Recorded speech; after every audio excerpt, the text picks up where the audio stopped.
Bienvenidos a una entrevista veraz sobre cómo concretar la consulta. Ahora resulta que tenemos humo blanco, pero no tenemos papa. No puede ser.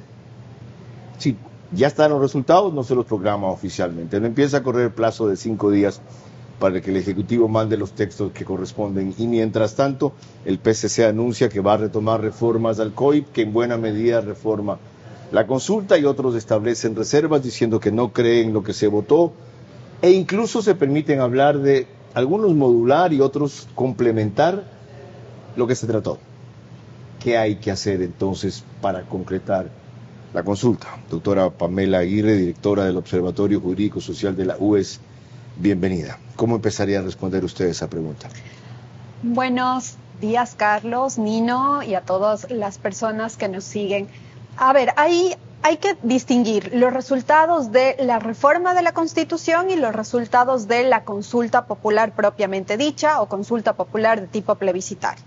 Y los efectos de la reforma de la Constitución hay que tener claro que surten inmediatamente publicados en el registro oficial, es decir, hay un cambio automático de las normas constitucionales que se aprobaron en el referéndum del 21 de abril. Es decir, normas que tienen que ver con el apoyo complementario de Fuerzas Armadas a Policía Nacional, con el tema de la extradición. Y en el caso de las judicaturas constitucionales especializadas, ahí sí hay una vacatio legis, es decir, entra en vigencia la norma, pero no puede incorporarse al ordenamiento jurídico hasta que se implementen los jueces. Pero aquí tenemos un problema fáctico, es decir, no hay jueces constitucionales y la norma da un periodo para que esto se implemente. Entonces, ahí nosotros tenemos esos efectos de la reforma de la Constitución, que son estas 3 preguntas que fueron aprobadas. ¿Y en los otros grupos de preguntas? En los otros grupos de preguntas, que son preguntas de tipo plebiscitario, hay que tener presente y recordar, y esto es importante para hacer opinión pública, que son mandatos de ejecución a las autoridades.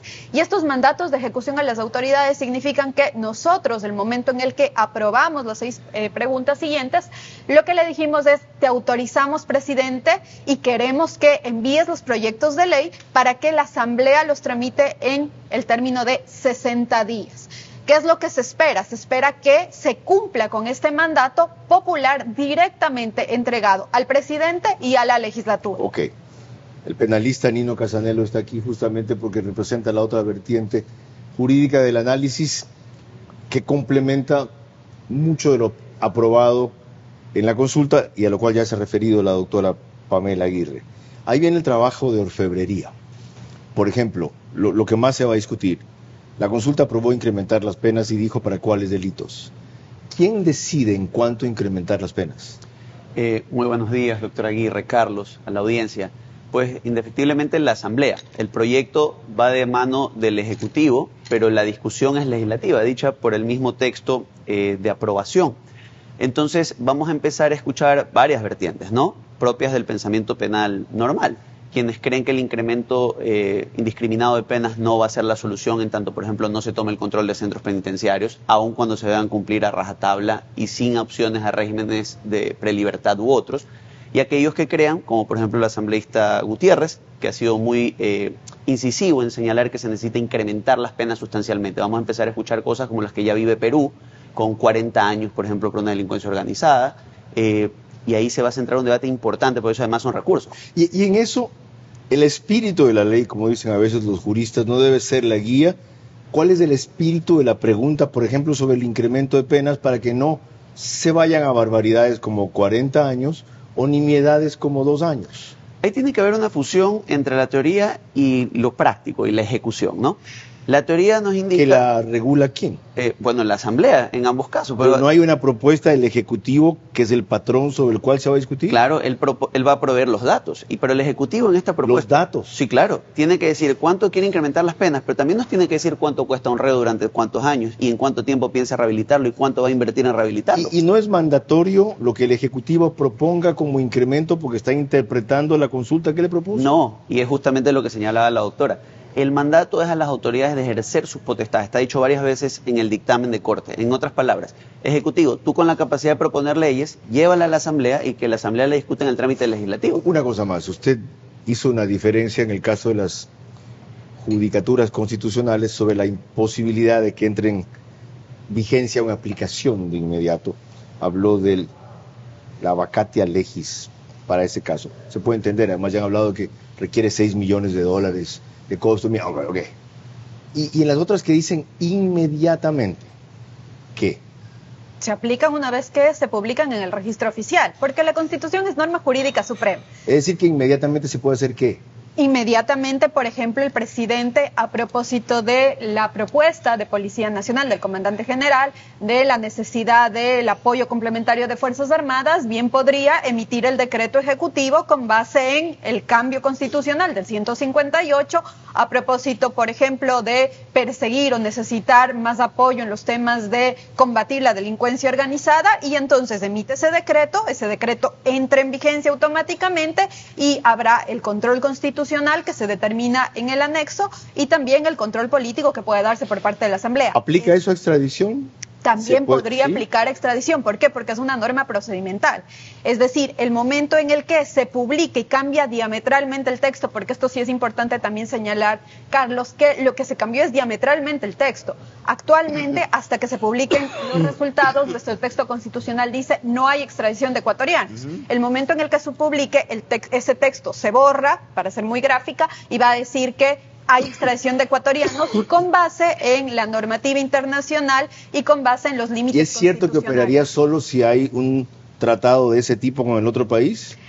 A ver, que facilitaría efectivamente la extradición cuando existe un tratado y lo hace mucho más rápido, sí. Pero no se requiere de tratado para poder llevar a cabo una extradición. ¿Por qué? Porque en el caso de la extradición, el país extranjero, el país requirente, le pedirá al Ecuador que se envíe al ecuatoriano, al extranjero, para que cumpla con la pena que se tiene en el extranjero. Y el presidente de la Corte Nacional de Justicia tendrá que verificar primero que esté tipificado en los dos países, es decir, que en los dos países esta acción se considere un delito, que no esté tipificado, que no esté sancionado esto con penas crueles, inhumanas o degradantes, que ese delito, ojo, no que en ese país haya pena de muerte, que ese delito no haya pena de muerte y que la persona no sea calificada como perseguido político o que el delito por el que se le está persiguiendo sea un delito político. Ok, hemos comenzado y vamos a proseguir con los detalles de este apasionante análisis respecto a lo que 9 de 11 preguntas habilitaron con el sí y de inmediato debería empezar a aplicarse, y no veo yo esa voluntad, sino más bien mucha demora. Hago periodismo político desde 1975 y de opinión desde 1978. En ese género cabe ser pluralista, pero no imparcial. Mi experiencia en la búsqueda de democracia exige dejar fuera a quienes la dinamitan y criticar a quienes la construyen para que el modelo sea veraz. Respondo aquí por lo que opino. Mis invitados por lo que expresan. Nada de eso compromete o representa a este medio. Una entrevista veraz es la mejor forma de conocer la verdad. A eso los invito. Ahora. Este espacio veraz se emite gracias a Case de Autec Agrícola, Serviseguros, Pharmacies, Eni Lubricantes, CNT, Bankers Club. Bienvenidos a esta nueva entrevista veraz con dos abogados de distinta vertiente, pero sólida formación, la doctora Pamela Aguirre y el abogado Nino Casaledo. Más adelante les citaré algunos antecedentes adicionales de su trayectoria académica. Ahora permítanme recordarles nada más que estamos por Facebook y YouTube, de ver a su manera. En Vito TVO, que cumple esta semana una década al aire, que es Extreme TV Cable, canal 15 o 709, si prefieren alta definición. En DirecTV el canal 194, corresponde a Manavisión, canal 9, señal abierta solo en Manaví. En Estados Unidos salimos por Macro Digital en simultáneo. Radio, las dos de mayor cobertura a nivel nacional. Caravana 750 AM y Alborada, Di-Blue 88.9 FM, las dos del grupo Canesa. Alborada 90.3 FM es en cambio la que nos reproduce en Imbabura.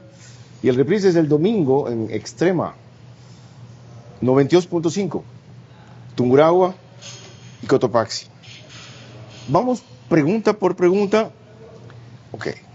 ¿Está usted de acuerdo con que se permita el apoyo complementario de las Fuerzas Armadas en las funciones de la Policía Nacional para combatir el crimen organizado, reformando parcialmente la Constitución de conformidad con lo previsto en el anexo 17? ¿Es solo para crimen organizado el ámbito restrictivo de la pregunta? El anexo en ese sentido es muy claro en establecer, primero, que se va a hacer por solicitud del Comandante General de la Policía al Consejo de Seguridad del Estado. ¿Cada vez que quiera? Cada vez que necesite ese contingente. Pero además hay un compromiso legislativo de implementar normativa que permite una capacitación óptima, sobre todo en materia de derechos humanos para los miembros de las Fuerzas Armadas. Entonces, no es simplemente, digamos, pedir la autorización y lanzarlo porque es crimen organizado, una situación beligerante con grupos subversivos. ¿Primero debe darse la capacitación? No.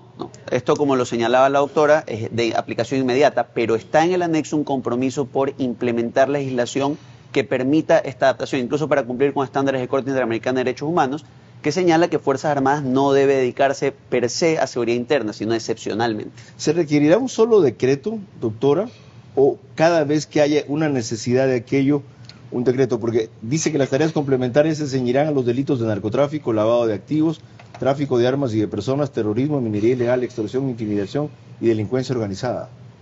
A ver, efectivamente, si queremos hacer un símil con algo que ya conocemos, este apoyo complementario se va a parecer muchísimo en forma jurídica al estado de excepción, ¿sí?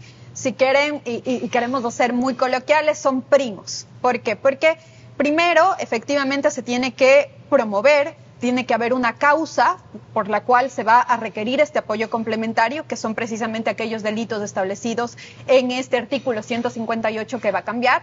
El presidente decide acoger esta petición y emite el decreto, al igual que en un caso de estado de excepción. Y este decreto precisamente va a tener una duración máxima de 6 meses con una prórroga de 1 mes adicional. La diferencia con el estado de excepción es que son 60 días más la prórroga de 1 mes adicional. Y luego hay otra diferencia que es supremamente importante, y es que en el estado de excepción hay suspensión en el ejercicio de los derechos, en tanto que en este apoyo complementario no lo puede haber. Entonces, en esa línea tiene que emitirse un decreto cada vez que exista la necesidad de este apoyo complementario, habida cuenta, por ejemplo, pensemos de operativos muy específicos, o pensemos en el seguimiento de delitos en los cuales se requiere hacer un rastreo, en el cual se requiere hacer un seguimiento, pues podría entonces efectivamente surtir este efecto. Si no entiendo mal, esta fue la pregunta que más apoyo tuvo, 73% aproximadamente. El presidente acaba de emitir un estado de excepción y se ha visto obligado al mismo viejo recurso porque no entra en vigencia, porque no está publicado los resultados en el registro oficial todavía, el resultado de esa consulta. Entrando esto en vigencia, cuando proclamen los resultados oficiales del registro oficial CNE, tiene que desandar el decreto de estado de excepción nuevo que sacó para 5 provincias y valerse del nuevo mecanismo, o dejar que corra el periodo para ese estado de excepción de 60 días. No necesariamente, puede permitir que el Estado continúe si es que debe mantenerse, pero recordemos que siempre está sujeto a revisión, ¿sí? Se puede suspender antes o en su defecto se puede pedir la prórroga. Pero la idea, porque además este estado de excepción, el último, es en determinadas provincias, 6 si no me falla la memoria, la idea es que esta necesidad, como bien lo señalaba la doctora, de recurrir a estados de excepción cada vez que quieres que intervengan las Fuerzas Armadas, sea suplida por esta petición de autorización por el Consejo de Seguridad y luego decreto del presidente a petición de Policía Nacional. Fíjense ustedes lo importante que es lo que están precisando nuestros invitados respecto a lo que algunos desconocen, yo me incluyo dentro de ese grupo en muchos casos, sobre el mecanismo de poner en vigencia esto que se aprobó. Recordemos lo que la propia doctora Pamela Aguirre nos dijo recién, 18 de enero de 2024, cuando hablamos sobre el rol de policía y Fuerzas Armadas, para ver cuánto de aquello se ha aplicado.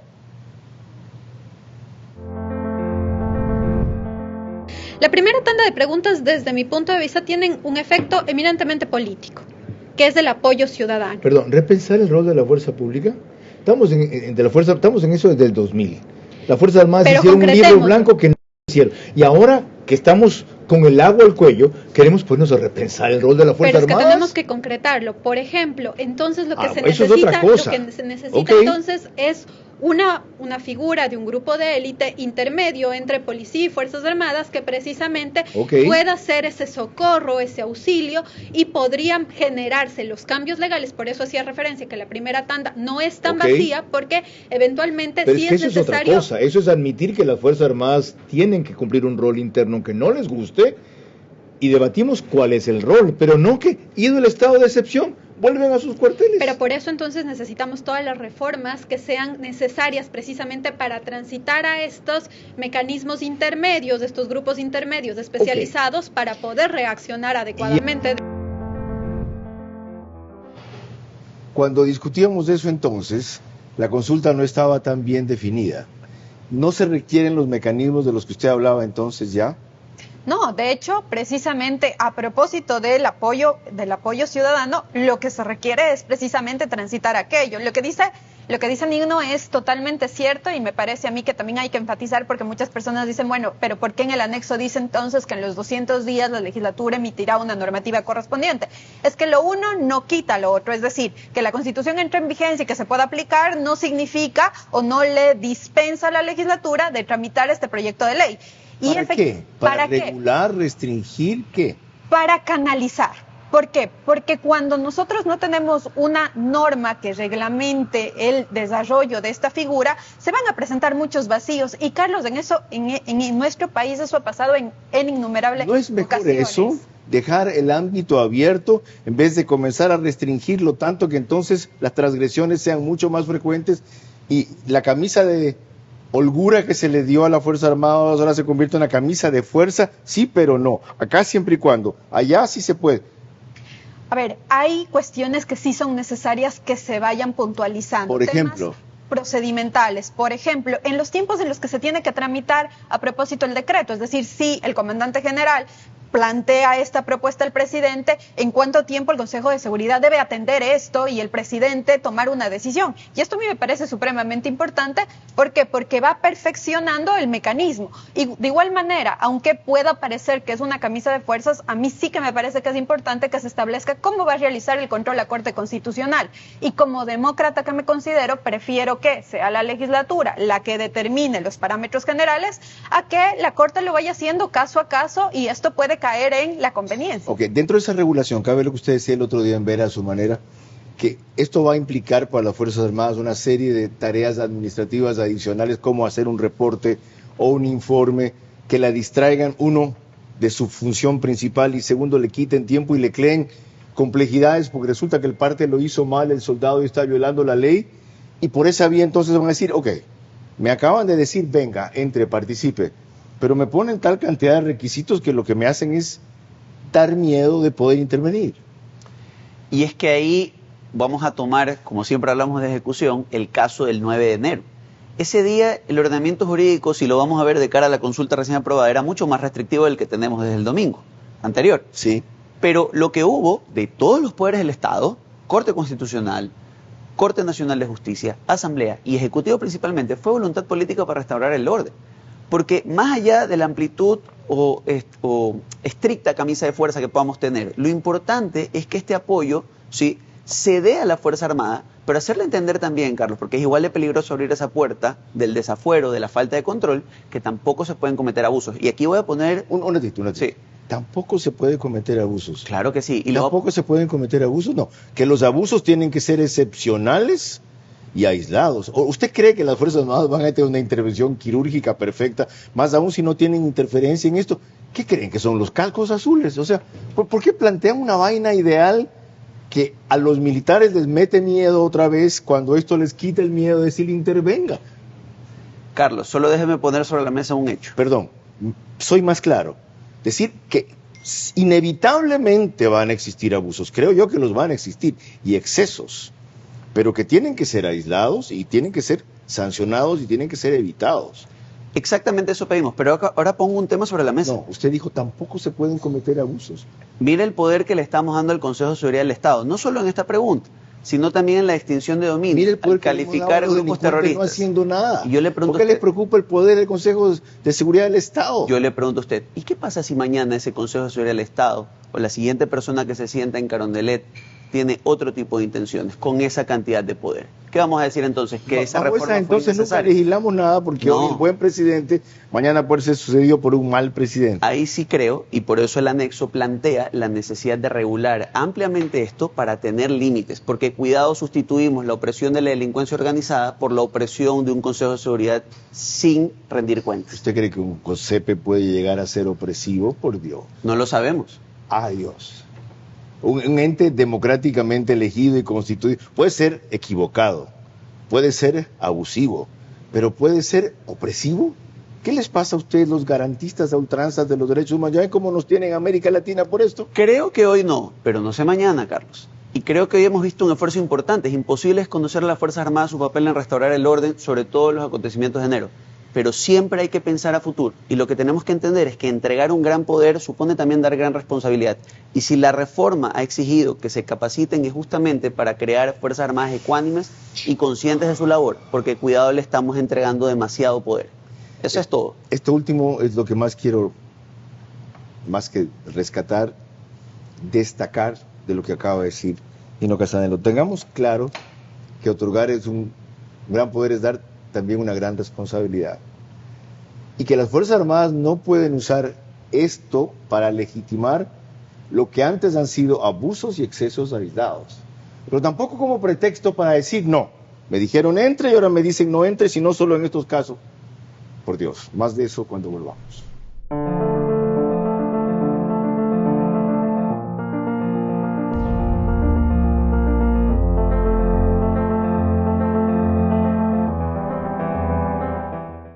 Bienvenidos a la línea Farmall JX de Case, con más de 175 años de experiencia en el corazón de la agricultura. Potencia, resistencia y versatilidad, líderes en su clase. Eficiencia total del motor Tier 3, tanque de 105 litros y una cabina cómoda para largas jornadas. En Autec Agrícola, garantía de 1 año, sin límite de horas y soporte completo.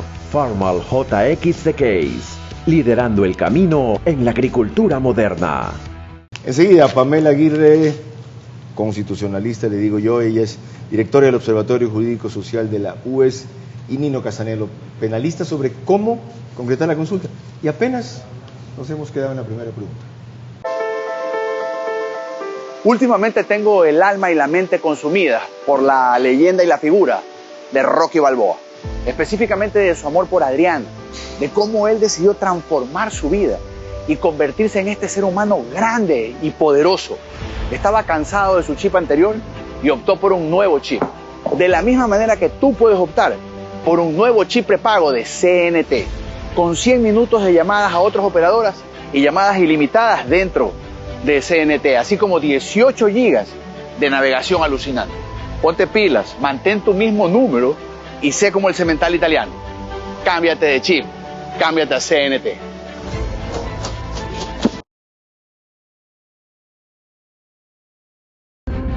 Eni Lubricantes.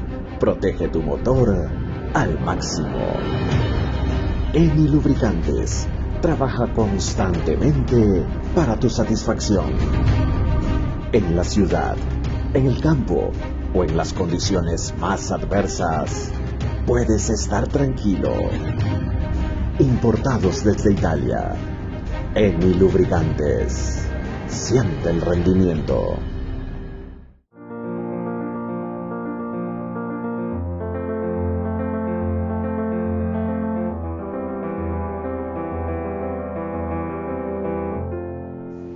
Es una entrevista apasionante, por lo menos para mí. Espero que para ustedes también. Con dos juristas, la doctora Pamela Aguirre y el abogado Nino Casanelo, sobre cómo concretar la consulta.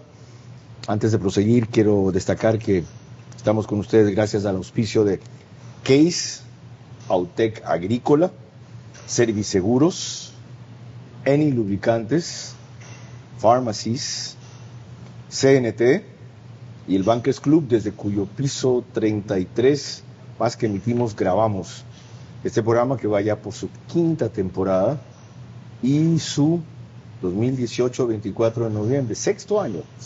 Ya.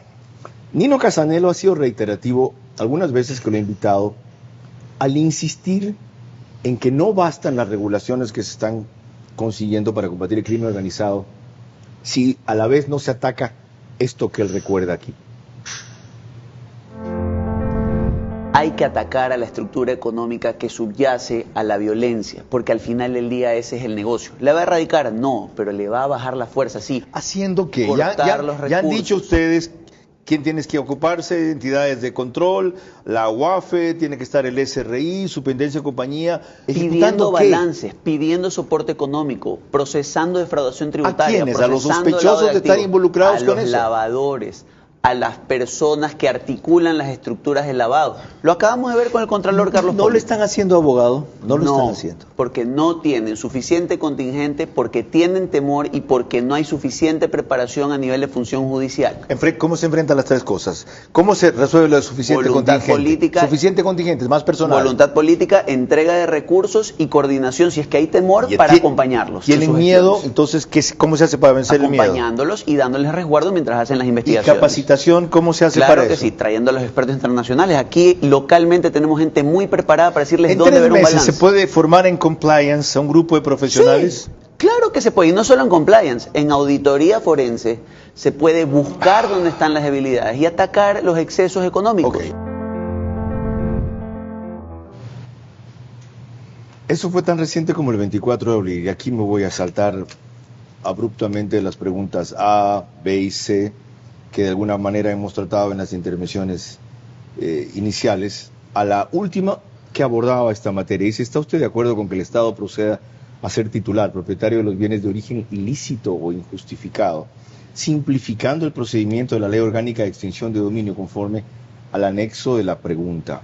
Lo aprobado, doctora Pamela Aguirre, es un avance que permite viabilizar eso, lo que decía Nino Calanzanelo, atacar la estructura financiera. Efectivamente, creo que este es el punto central si nosotros queremos combatir férreamente a la delincuencia organizada. Es decir, si queremos que tenga un efecto real, no solo es capturar a las personas que han delinquido, sino afectar al corazón o al núcleo, al móvil de este tipo de delitos, que es hacerse de recursos económicos. Ahora, y me parece a mí precisamente que el debate va precisamente en la línea de lo que envía el presidente y cómo se debate y cómo se tramita en la Asamblea Nacional. Y ese es precisamente lo que nosotros como ciudadanía debemos hacer seguimiento. ¿Por qué? Porque ahí efectivamente se tendrá que acoger los más altos estándares en materia de lucha contra la corrupción, contra la delincuencia organizada, pero ajustar a nuestro ordenamiento jurídico y a las posibilidades reales. Con base en aquello, entonces, estas reformas van a poder tener un efecto, es decir, no normas que se encuentran desconectadas de nuestra realidad, como lamentablemente pasa en nuestro país, es decir, se establecen los más altos estándares para una realidad que no es posible aplicar o simplemente no tenemos los mecanismos ni los procedimientos para poder aplicar. Aclarado eso, ¿por qué le sigue preocupando a usted que esto se preste para persecución, abusos, confusiones, malas interpretaciones? Bien, en el caso concreto de la extinción de dominio, pues, que es a lo que hace alusión esta pregunta directamente, ya teníamos una reforma de febrero impulsada justamente por los acontecimientos de enero. Y en esta reforma se implementó como excepción a la sentencia ejecutoriada en la actividad ilícita, que es tal vez el principal escollo que ha sufrido la institución a nivel nacional cuando la comparamos con Colombia o con México. En este caso concreto, han señalado que cuando estos bienes o actividades estén vinculadas a miembros de la delincuencia organizada, parte de grupos terroristas, subversivos, ¿designados por quién? Por el Consejo de Seguridad del Estado, entonces no se requiere la sentencia ejecutorial. ¿Cuál es el problema de esto? Primero que ya empezaremos a ver los casos en que se implemente esta causal, porque va a haber una solicitud, al menos de consulta a la Corte Constitucional, de la forma en la que yo, como Consejo de Seguridad del Estado, tengo que designar a las personas que son miembros de un grupo cuando no hay sentencia ejecutorial. Eso es un loophole natural del problema.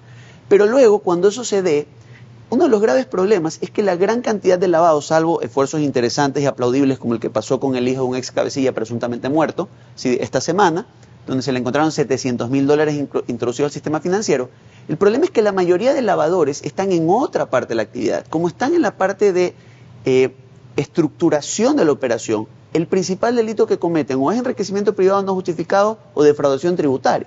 Entonces, no siempre voy a tener el vínculo directo o la pertenencia a su organización. A lo mejor es un gran y conocido comerciante o empresario. Por eso deben preocuparse solo los deshonestos, los que saben que han sido flojos en su actividad económica o en filtrar las transacciones y que pueden caer en eso. Correcto. Entonces, la crítica va en, cuidado a quién el Consejo dicta como terrorista o delincuente organizado porque va a atacar con toda la fuerza. ¿Cuál es el estándar? Y segundo, ¿qué nos asegura que el esfuerzo... Los estándares son los que propone Pamela Aguirre, que se adopten los internacionales. ¿Y quién nos asegura que el esfuerzo sí está llegando al grueso de lavadores, defraudadores tributarios, testaferros y personas que incrementaron su patrimonio? Otra vez eso es imposible con los mecanismos que tiene que el Ecuador. UAFE con 50 personas puede controlar eso. O sea, comencemos poco a poco, pero desde entrada, como hay la disposición, quieren que solo se aplique perfecto a los mayores lavadores. No es lo que hemos dicho.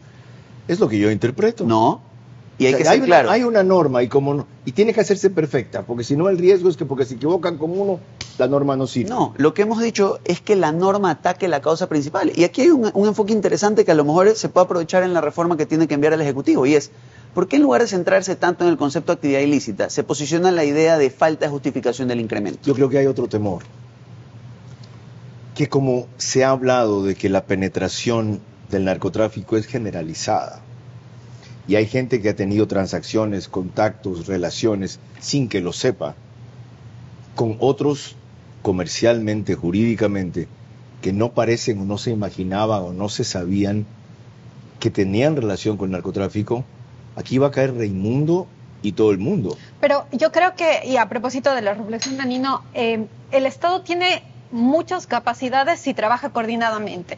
Y me parece que una institución que tiene que ir de la mano con este trabajo la estamos dejando de lado, y que es el SRI. Porque ¿quién mejor que puede detectar actividades que salen fuera de lo común, que no han sido declaradas y que efectivamente no cuadran dentro del giro de negocios, razón por la cual puede trabajar de la mano? El problema, Carlos, y a mí me parece, y esto desde el punto de vista constitucional, es que no se toma en serio este mandato constitucional del 226 de trabajar coordinadamente para alcanzar los fines del Estado. ¿Quiénes no lo toman en serio? Bueno, cada una de las autoridades piensa que su nicho de espacio es exclusivamente su institución y no hay ese trabajo coordinado. ¿Por qué no lo toman en serio? No sé, tal vez ahí sí la inestabilidad de algunas autoridades que van y vienen, y eso también afecta claramente al trabajo que puedan darse, pero en esta ley, y esta ley me parece a mí la oportunidad, y me parece a mí el debate que debemos tener de cuál es el rol que tiene que, a propósito de los delitos de defraudación tributaria, que lamentablemente en el Ecuador no se castigan. Entonces, si empezamos por ahí, si la Fiscalía trabaja ya en delincuencia económica de una manera sólida, de la mano del SRI y de la mano de la UAFE, podemos llegar a buenos resultados. Okay. La persona clave para esto puede ser el presidente. De que él comprenda el nuevo rol que le toca jugar en esto, que no solamente es vencer en 9 de 11, sino liderar, auditar, dirigir este tipo de articulación, le llaman ahora, de coordinación, de compenetración de distintas entidades, principalmente la mayoría son del Ejecutivo, para que esto se pueda concretar, que es el tema que estamos discutiendo. Recordemos lo que dijo recién en Machala a propósito de esto el jefe de Estado.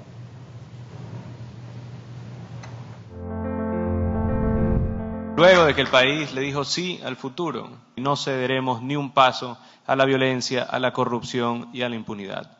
Contamos con más herramientas para juzgar estos crímenes y endurecer las penas para sus perpetradores.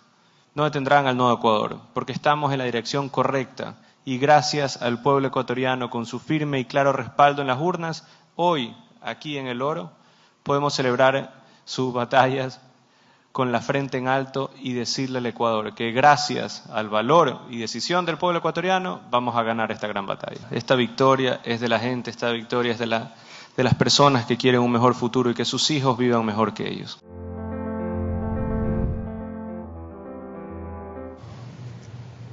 Entremos entonces en un aspecto clave: ¿cómo y cuánto endurecer las penas? Decía la pregunta aprobada, la G. ¿Está usted de acuerdo con que se incrementen las penas de los delitos de terrorismo y su financiación, producción y tráfico ilícito de sustancias catalogadas, sujetas a fiscalización, delincuencia organizada, asesinato, sicariato, trata de personas, secuestro extorsivo, tráfico de armas, lavado de activos y actividad ilícita de recursos mineros, reformando el Código Orgánico Integral Penal conforme al anexo de la pregunta? Pregunto al penalista allí, el PSC, que ya tiene un planteamiento de reformas que recogen el espíritu de esta pregunta y lo que ha sido la lucha de ellos siempre por el incremento de penas, ¿se está contraponiendo a lo que aprueba esta pregunta o está interpretando lo que la pregunta aprueba? Al final del día hemos tenido situaciones similares. Probablemente lo que ocurra es que traten de agregarlo al proyecto que manda el Ejecutivo y lo traten en un solo gran proyecto. Agregarlo es ilegal. No hay nada que agregar al resultado de la pregunta aprobada. No, pero es que al final del día van encaminados a lo mismo. Entonces vamos a tener doble discusión legislativa sobre el incremento de los mismos delitos. Es un truco.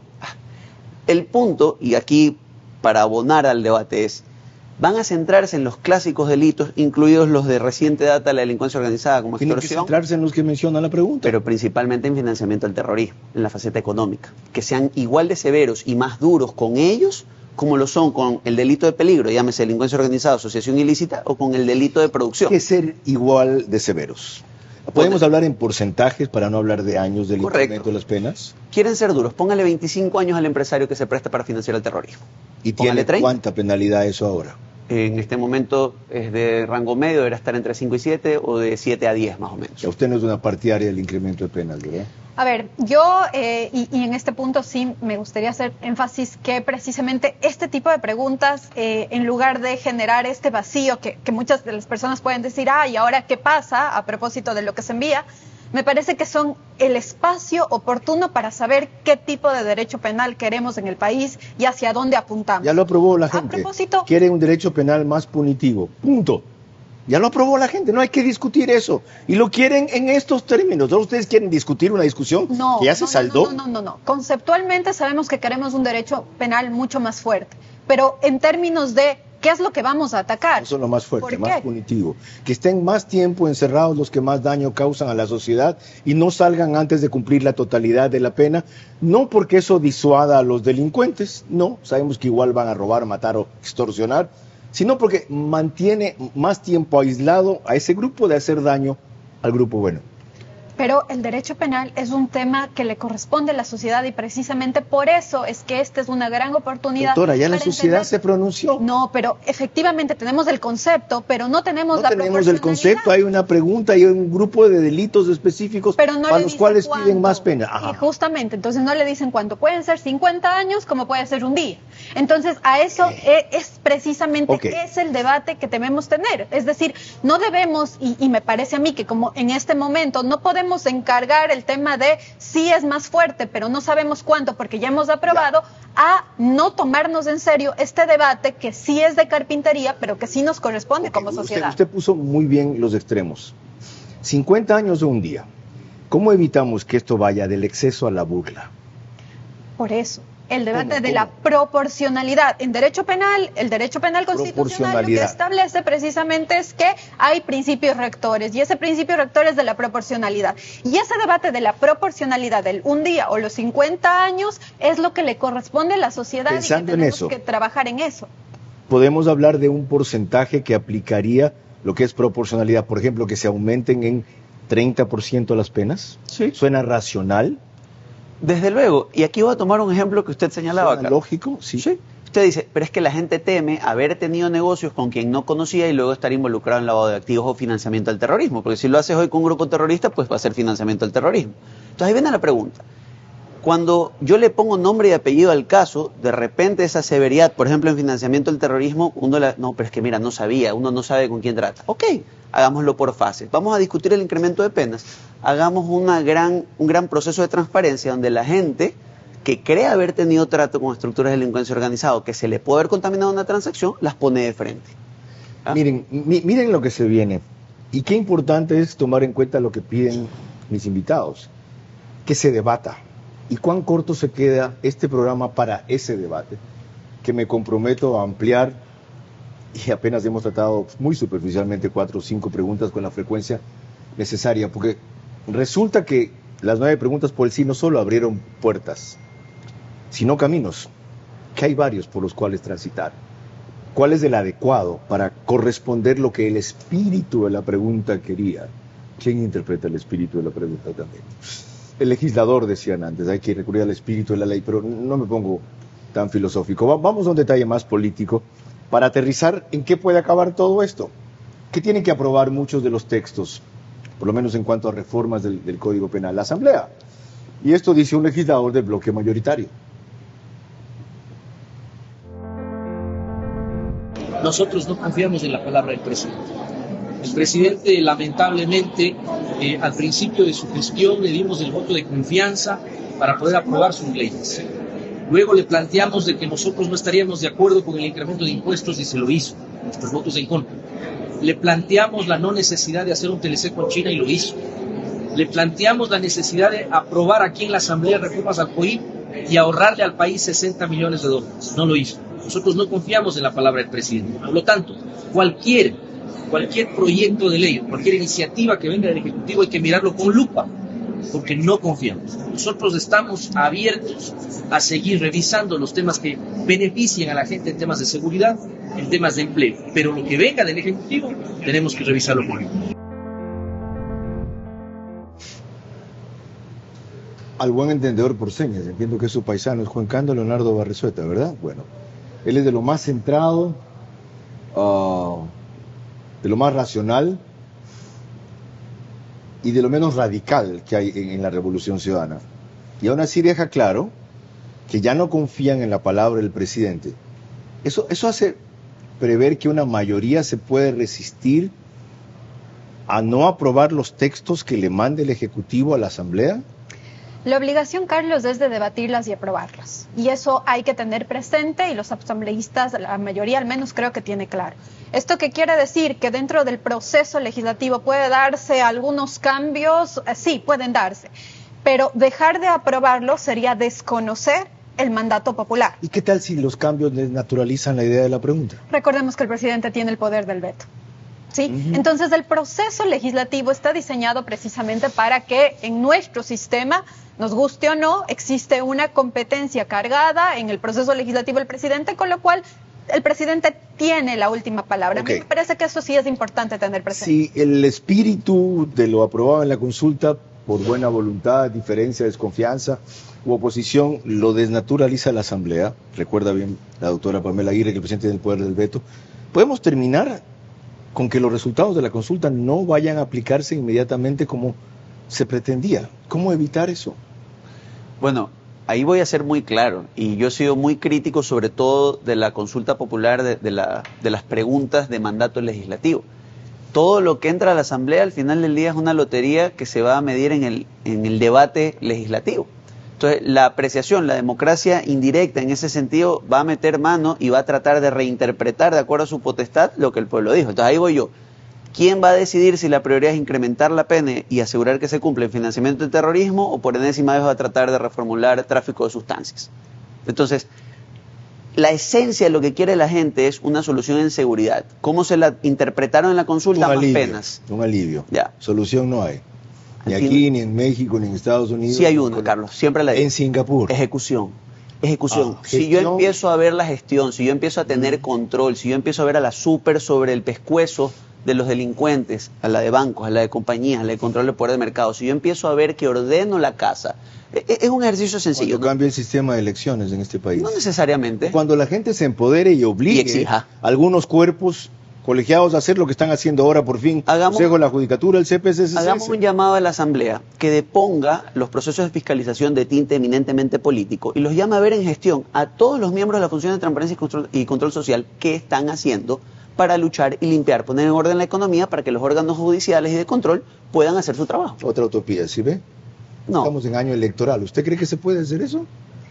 El compromiso sí, y de hecho si pensamos en año electoral, Carlos, yo lo pienso como joven y desde el punto de vista dinámico, pues creo que eso generaría el mayor resultado electoral posible para aquellas personas que quieran reelegirse, ya sea en la Asamblea o que quiera reelegirse el presidente. Entonces, en términos de practicidad, esto da réditos económicos.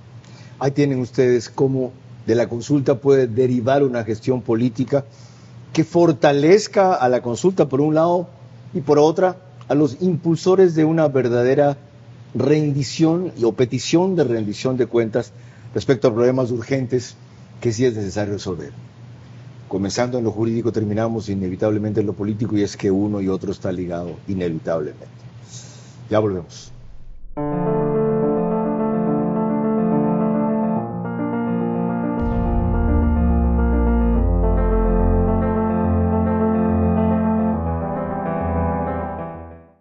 Si tu vehículo está asegurado con Serviceguros, no tienes de qué preocuparte. Podrás contar con la mejor cobertura vehicular que incluye asistencia de remolque en todo momento. Permítenos asesorarte. Cotiza con nosotros por WhatsApp al 098-715-9423 o en nuestro correo cotizavehículos@serviceguros.es.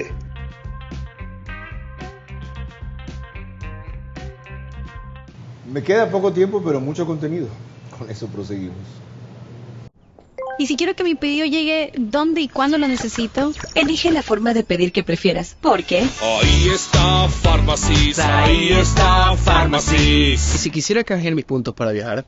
o para comprar más, puedes canjearlos por millas o dólares, porque... ahí está Pharmacies, ahí está Pharmacies. Con más recompensas y cuando más lo necesitas. Ahí está Pharmacies, ahí está Pharmacies.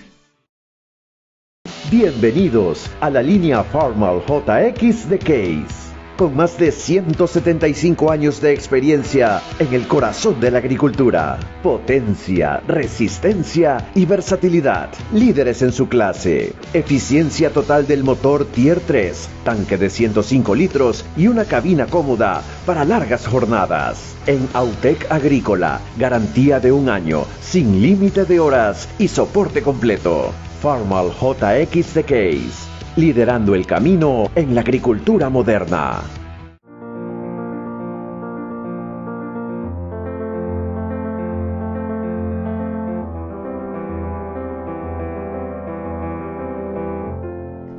Parte final de esta entrevista fascinante, que a veces es mejor tras cámaras que en cámaras. Ok, de las preguntas restantes que no hemos tocado, ¿en cuáles hay que tener especial cuidado para su implementación, doctora Pamela Aguirre? A mí me parece que todas las preguntas de tipo plebiscitario, es decir, todos estos proyectos de ley, hay que tenerle una especial atención a lo que va a hacer el presidente y lo que va a hacer la Asamblea. Es mi criterio, no digo que jurídicamente no se pueda, pero yo sí me aparto de esta tesis de efectivamente tratar de incorporar reformas penales que están pendientes de la Asamblea o acumular proyectos. Desde mi punto de vista, el mandato popular es muy claro. Hay un tiempo perentorio, 60 días, lo que quiere decir que en esos 60 días la legislatura debe concentrarse en tramitar estos proyectos de ley, lo que quiere decir que sería contrario al efecto que se acumulen proyectos, que se presenten otros proyectos, que hayan bien intencionados, que quieran reformar el Código Penal desde su integridad, porque eso al final del día va a perjudicar en el debate y en los resultados. Entonces creo que por ahí eso debe tenerse especial relevancia. Sobre las reformas del Código Penal, el PSC, que ha sido el impulsor que las retoma otra vez, dice lo contrario de lo que opina Pamela, más bien al revés. Las reformas que proponemos complementan algunas de las innovaciones o cambios, como el incremento de penas, por ejemplo, el que se cumpla toda la pena en ciertos casos determinadamente en reclusión y no en libertad, y son inescapables. ¿Es así o no? Ahí voy a ser muy puntual. En el último grupo de reformas que tanto discutimos en opinión pública, nadie, por ejemplo, tomó atención a una reforma en prevaricato, que estaba buscando dejar sin piso la sentencia de Corte Constitucional que permite el procesamiento de prevaricato en garantías jurisdiccionales, anulando la palabra proceder contra norma. Entonces, cuidado, como ejemplo, en este afán por sumar al mandato popular, ¿sí?, termina colándose un conjunto de situaciones cuyo efecto final no alcanzamos a entender de cara en la lucha contra la corrupción y la delincuencia organizada. Hay una pregunta que me ronda la cabeza y es la J. ¿Está usted de acuerdo, doctora Pamela Aguirre, con que las armas, sus partes o piezas, explosivos, municiones o accesorios que fueron instrumentos o objeto material de un delito puedan destinarse al uso inmediato de la Policía Nacional o Fuerzas Armadas, reformando el Código Orgánico Integral Penal conforme al anexo de la pregunta? Al uso inmediato es algo que va contra lo que dice la misma pregunta, ¿ya? Porque se supondría que hay que primero reformar el Código Integral Penal para que el uso sea inmediato. No puede un juez o no debe un juez decir, esto es norma superior, prevalece, yo dispongo que las 42.000 armas capturadas sean entregadas al Comando Conjunto de las Fuerzas Armadas, inventariadas, y ellos ver qué hacen. Lo que pasa es que ahí es necesario precautelar el ejercicio de los derechos, principalmente, en este caso, la competencia del Estado de perseguir los delitos, porque recordemos que estas armas generalmente son resultado de un delito. Y para preservar esa prueba, entonces, es que es necesario estas reformas. Ahora, podría darse algo que sí, pueda... estaría desvaneciendo la prueba si las efectivamente entrega entonces, o altera la cadena de custodia, como diablo sea que se llame. Podría darse algunas circunstancias, por ejemplo, que se realice algún tipo de resolución por parte de la Corte Nacional de Justicia en la que haga tránsito hasta que efectivamente haya esta reforma legal, por ejemplo. Tránsito. Es decir, que se regule inmediatamente cómo podría darse esa entrega y cómo se tiene que preservar la prueba para asegurar la justicia en estos ya, y la otra cosa sobre la pregunta H, ¿está usted de acuerdo con que las personas, doctor Nino, abogado Nino Casanello, privadas de la libertad cumplan la totalidad de su pena dentro del Centro de Rehabilitación Social de los delitos detallados en el anexo de la pregunta, reformando el Código Orgánico Integral Penal conforme conste en el referido anexo? Esto no aplica a los que ya se acogieron a este régimen de prelibertad y significa que tienen que volver a reclusión, sino a los que de ahora en adelante podían acceder a ese beneficio y ya no aplica. Desde la proclamación de resultados, eso hay que ser claro, la favorabilidad en materia penal es a ultranza. Entonces, si yo sí podía someterme a un régimen diferenciado, ¿sí?, ese es mi derecho, marcado incluso por la fecha en la que se me encontró culpable con sentencia ejecutoriada de esa infracción concreta. Las preguntas porque debía haber comenzado seguramente. ¿La consulta es un avance? Sí, claro que sí. ¿En qué? Primero, en hacernos cargo de un debate que nos corresponde como ciudadanía. Yo comparto el criterio del doctor Henry Cucalón. Siempre que hay una consulta, sea de tipo referendatario, sea de tipo plebiscitario, significa que la sociedad está asumiendo la responsabilidad de tomar decisiones sobre el curso del Estado.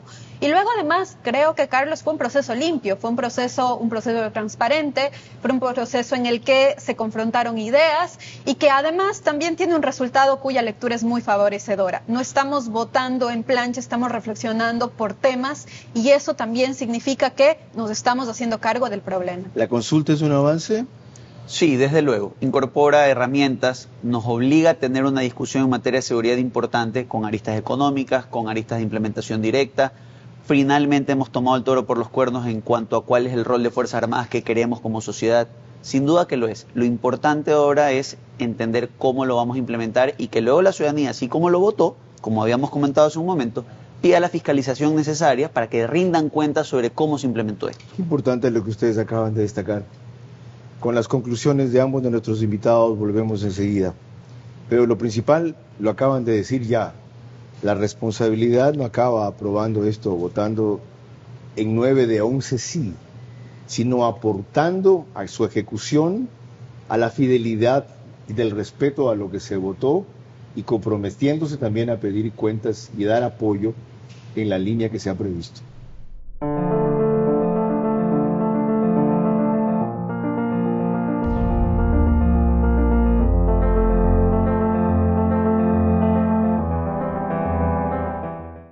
Si tu vehículo está asegurado con Serviseguros, no tienes de qué preocuparte. Podrás contar con la mejor cobertura vehicular que incluye asistencia de remolque en todo momento. Permítenos asesorarte. Cotiza con nosotros por WhatsApp al 098-715-9423 o en nuestro correo cotizavehículos@serviseguros.es.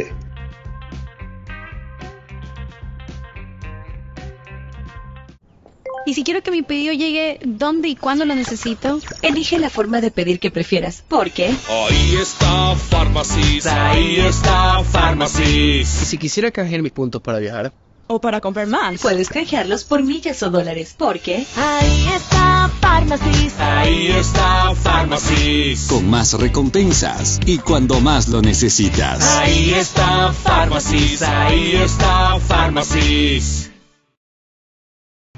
En concreto, ¿qué hacer entonces para implementar o concretar de mejor manera lo aprobado en la consulta? ¿Por dónde comenzar? ¿Qué es más urgente? Corresponde a nuestros invitados enseguida.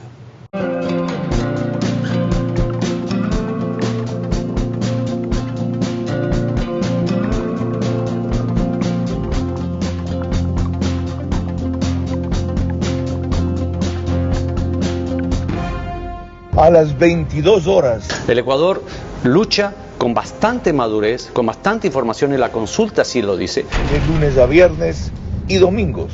Definitivamente más caro nos sale esta crisis que las decisiones que vayamos a tomar. Pero independiente de eso, lo que nosotros tenemos que hacer es evaluar todas las alternativas y seleccionar las mejores. Entrevistas que hacen historia. Esto deja una lección, y lección para las nuevas generaciones, que lo más importante y el mejor negocio es ser honesto. Y lo que ha pasado ahora debe estar en una placa en todas las instituciones públicas de este país. Y preguntas que abren caminos. Es una lástima que esto no se haya manejado por canales diplomáticos. ¿Qué cabía después de la protesta mexicana de nuestra parte entonces? Vera a su manera. Lunes a viernes y domingos a las 22 horas. Por Facebook y YouTube, RTU, Vito TV, Extreme Canal 15 y 709 HD, Manavisión Canal 9, Manaví DirecTV 194, Radio Centro 101.3 FM.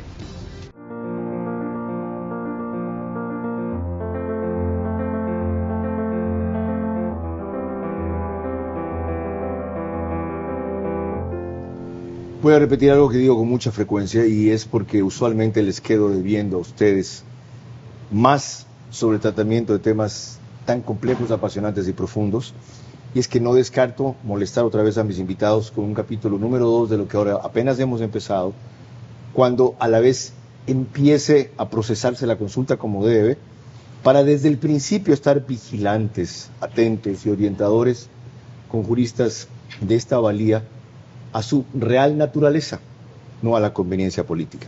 Y concluyo con una pregunta similar para los dos. Empiezo con usted, doctor Nino Casanello.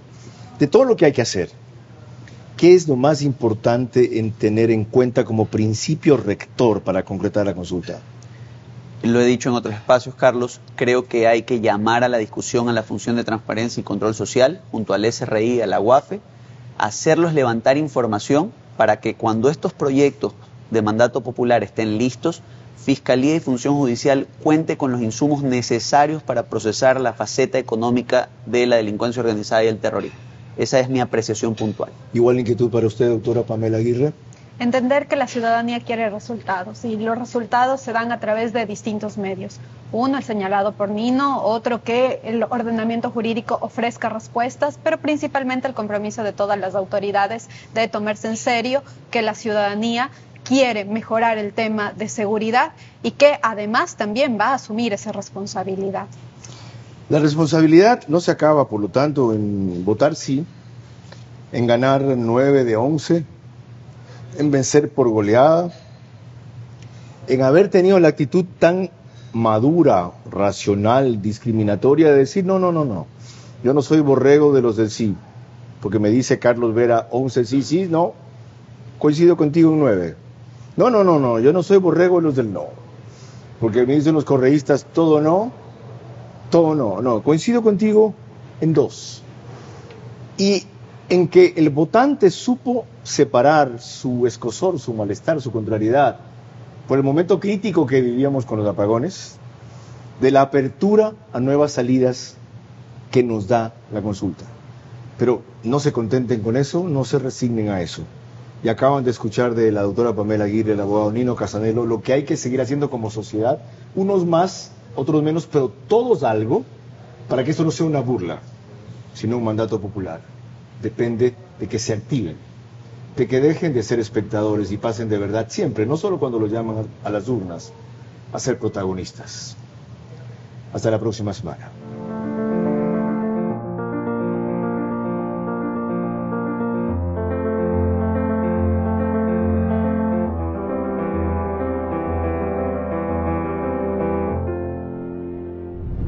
Verás, es posible gracias al auspicio de...